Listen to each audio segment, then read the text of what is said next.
Good Morning Business. Le débat. C'est vrai Audrey, parce que ça on peut difficilement le contester, cette pluie de records dans l'immobilier. Jean-Marc Daniel, record de vente, record de prix, une appétence pour les maisons dans les villes moyennes. Bref, le secteur va très bien en 2021. Oui, le secteur va très bien. On a eu une batterie d'indicateurs, effectivement, de chiffres, soit réalisés par les réseaux de vente, soit par la Banque de France qui nous a donné l'évolution des crédits immobiliers, soit même par les réseaux de notaires qui, eux, constatent la réalisation pratique des ventes et des achats. Alors, bon, deux chiffres que je trouve intéressants sur les côtés évolution des prix. Les prix ont augmenté de 7,7% pour les appartements, je crois. Oui, non, 5,6% pour les appartements et 7,7% pour les maisons. Et deuxième chiffre, sur les crédits immobiliers, on a augmenté de 16,7%.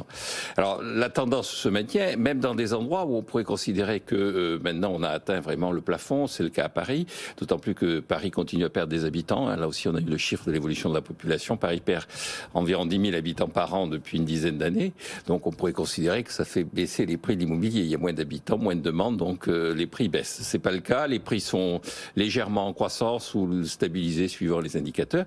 Donc question d'où ça vient. Alors la réponse immédiate, naturelle, c'est de dire les taux d'intérêt sont très bas, donc c'est la politique monétaire qui a comme conséquence d'inciter les gens à acheter. Moi j'ai une lecture un peu plus, je dirais, théorique, à tout point de vue. D'ailleurs, on va m'accuser de faire de la théorie pour la théorie. Je pense qu'il y a équivalence ricardienne. C'est une de mes obsessions. Et donc, ça consiste à dire que, grosso modo, quand vous augmentez le déficit budgétaire, vous générez des formes d'anticipation négative sur la situation à venir. Et donc, les gens se mettent à épargner. Et quand ils se mettent à épargner, ils épargnent vers les produits qui sont pour eux les plus sûrs. Et quel est le produit le plus sûr? Quel est celui dont on aura toujours besoin? C'est l'immobilier. Et donc, le déficit budgétaire entretient la hausse de l'immobilier.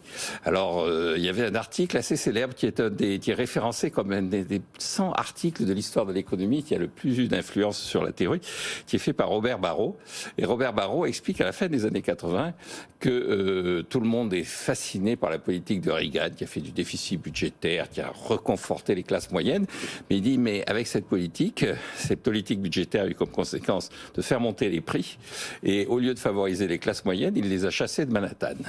Et donc je pense que la politique budgétaire, le quoi qu'il en coûte, mais les dérives budgétaires, les Macron qui s'accumulent des années précédentes, ont contribué à chasser la classe moyenne, non pas de Manhattan, mais du 7e arrondissement de Paris. Nicolas Dose. Alors, je vais être tellement d'accord avec Jean-Marc, mais sans utiliser l'équivalence ricardienne, je pense que en fait, c'est le vrai effet pervers de ce que l'on vit aujourd'hui. Et c'est un phénomène très grave, en fait, ce qui se produit. Les taux bas qui, effectivement, alimentent la demande. Très bien, tout le monde le sait, la demande est davantage solvable parce que le crédit est accessible. Mais le véritable phénomène qu'on observe, et qui s'est considérablement accéléré, c'est que, avec cette volonté d'aller mettre de l'argent de côté, on est en train d'installer un vrai marché à deux vitesses. Mais un marché à deux vitesses qui commence à avoir les éléments constitutifs de ce qui pourrait être une bombe sociale. Parce qu'on a eu d'ailleurs des chiffres qui ont été publiés assez récemment sur le nombre de multipropriétaires. Et une vente sur trois aujourd'hui, 30% des ventes, un tiers des ventes, sont réalisées par des gens qui ont déjà des propriétés immobilières et qui continuent à les accumuler. Et quand on dit multipropriétaire, on n'est plus sur quelqu'un qui a 2 biens qu'il loue. Non, on est sur quelqu'un qui a 4 biens. 5 biens, 6 biens.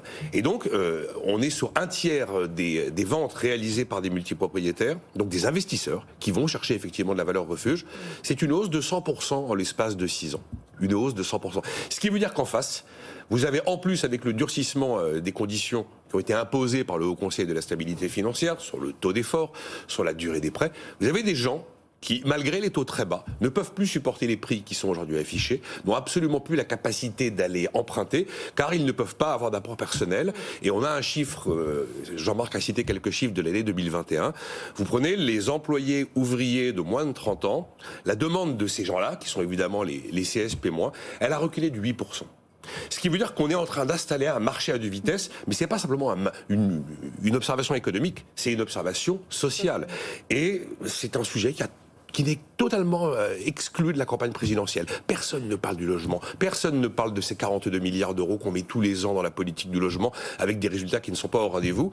Et là, je pense que l'effet pervers de cette extraordinaire année 2021 de l'immobilier avec des transactions records, avec de la production de crédit record, 229 milliards d'euros de production de crédit, 30 milliards d'euros de plus qu'en 2019. Et bien, derrière tout ça, il y a un phénomène de cassure sociale qui est très important et qui doit absolument être pris en compte parce que sinon, ça va nous conduire vers des situations très difficiles à gérer. Eh bien, on va poser la question à notre invité à 7h45.